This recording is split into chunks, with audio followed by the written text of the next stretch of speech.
તમે એક નાનકડો પથ્થર ફેંકીને પંખીને ઉડાડી શકો, પણ એ પથ્થર ફેંકીને તમે મધમાખીને ઉડાડવાની હિંમત નહીં કરી શકો, કારણ કે મધમાખીઓ પાસે સંપ છે, અને જ્યાં સંપ છે ને ત્યાં સુખ અને શાંતિ છે.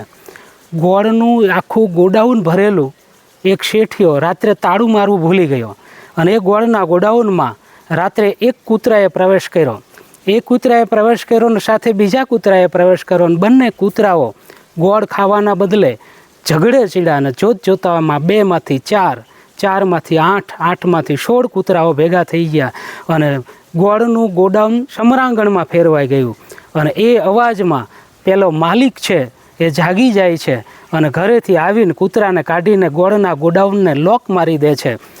કૂતરાની 100 પેઢી ખાય તોય ન ખૂટે એટલો ગોળ અંદર હતો, પણ ખાઈ ન શક્યા, કારણ કે એમનામાં સંપનો અભાવ હતો. અને એ જ જગ્યાએ તમે જોઈ શકશો કે એક કાગડો તાર ઉપર શોર્ટ થઈને ટીંગાતો હોય તો એને છોડાવવા માટે 50 કાગડાઓ જોતામાં આવી જાય અને કાગા રાડ કરી નાખે. અને એ જ કાગડાઓને જ્યારે શ્રાદ્ધમાં આપણે ખોરડા ઉપર કાગવાસ નાખીએ છીએ ને, ત્યારે કાગડો એકલો નથી ખાતો, એ અનેક કાગડાઓને કાક કાક કરીને ભેગા કરે છે અને સૌ સંપીને ખાય છે. કદાચ એટલે જ આપણા પૂર્વજોએ કાગવાસનો નિયમ રાખ્યો હશે કે અમારા દીકરા દીકરીઓ કાગડામાંથી પણ સંપના પાઠ શીખે, કૂતરામાંથી ઝઘડા ન શીખે. અને એ જ રીતે તમે જોઈ શકો છો કે સૂતરનો એક તાંતણો હોય તો એ સૂતરના તાંતણાને તમે તોડી શકો, ટચલી આંગળીથી પણ તોડી શકો. પણ એ જ સૂતરના તાંતણાઓ જ્યારે ભેગા થાય અને એમાંથી રાંઢું એટલે કે રસો બને તો કોઈની તાકાત નથી એને તોડી શકાય. આ છે એકતાનું બળ. અને જ્યારે અમે ભણતા ત્યારે અમારા સાહેબ એમ કહેતા, નાનકડી વાર્તા, કે એક વૃદ્ધ દાદા, એ દાદાને 4 દીકરાઓ, પણ 4 દીકરાઓમાં સંપ નહીં. એ કુસંપી દીકરાઓ એકબીજાની ઈર્ષાને અદેખાઈ કરે, 4 ભેગા બેસીને જમી પણ ન શકે. એ દાદા ઉંમર જતાં પથારીવશ થયા, અને પથારીમાં 80 વર્ષે સૂતા છે, જીવ જવાની તૈયારીમાં છે. જીવ અને જમ વચ્ચે વાદ ચાલે છે એમ કહી શકાય, પણ દાદાને સંતોષ નથી, કારણ કે દીકરાઓમાં સંપ નથી. દાદાએ દીકરાઓને બોલાવી અને 4 દીકરાઓને હાથમાં એક એક પતલી લાકડી આપીને કીધું કે બેટા, જીવનની છેલ્લી અવસ્થામાં હું કહું એમ કરશો? એ કે હા બાપુજી, આ લાકડીને ભાંગી નાખો. એ 4 દીકરાએ સેકન્ડોમાં લાકડીઓ ભાંગી નાખી. અને એ જ દાદાએ ફરીને 4 દીકરાઓને પેલી 4 લાકડીઓ બીજી આપીને કીધું કે હું 4 લાકડીઓ ભેગી કરી નાખો. 4 લાકડીઓ ભેગી કરી એને રાંઢું બાંધી દીધું.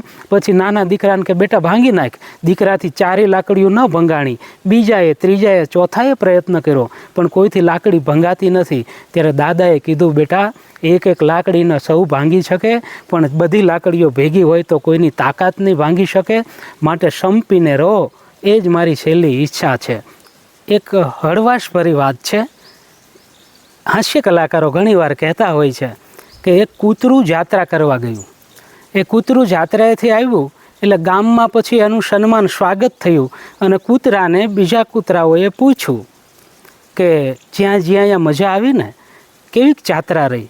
ત્યારે કૂતરાએ કીધું કે યાત્રા તો બહુ સારી રહી, બધાએ મારા સ્વાગત સન્માન કર્યા, જ્યાં જ્યાં ગયો ત્યાં ખાવાનું પણ મળ્યું, માણસોએ પણ સાચવું, પણ એક વાત કહું, જ્યાં ગયો ને ત્યાં મને નાયત બહુ નડી. એટલે કહેવાનો તાત્પર્ય કે માણસને પણ માણસ નડતો હોય છે.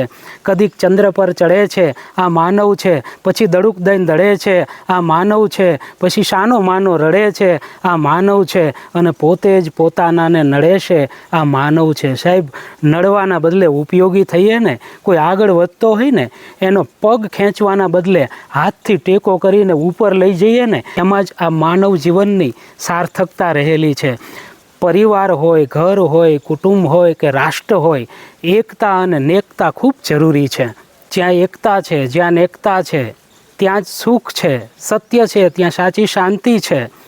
કાંકરે કાંકરે પાર બંધાય છે, અને ટીપે ટીપે જેમ સરોવર ભરાય છે, એ જ રીતે 108 મણકાની જે માળા હોય ને, એમ આપણે સૌ શાંતિથી, સુખથી અને સંપીને એકતાથી રહીએ ને, તો જ આ રાષ્ટ્રની પ્રગતિ થઈ શકે છે, પરિવારની પ્રગતિ થઈ શકે છે. માટે તૂટ જાય ન માલા કભી પ્રેમ કી વરના અનમોલ મોતી બિખર જાયેંગે, टूट जाए न माला कभी प्रेम की वरना अनमोल मोती बिखर जाएंगे। आप माने न माने खुशी आपकी हम मुसाफिर है कल अपने घर जाएंगे। सौ एक थई रहीए, नेक थईने रहीए, सुखथी रहीए, शांतिथी रहीए અને એકતા એ જ રાષ્ટ્રનું બળ છે, એ યાદ રાખીએ। જય હિન્દ, જય ભારત, જય સિયારામ।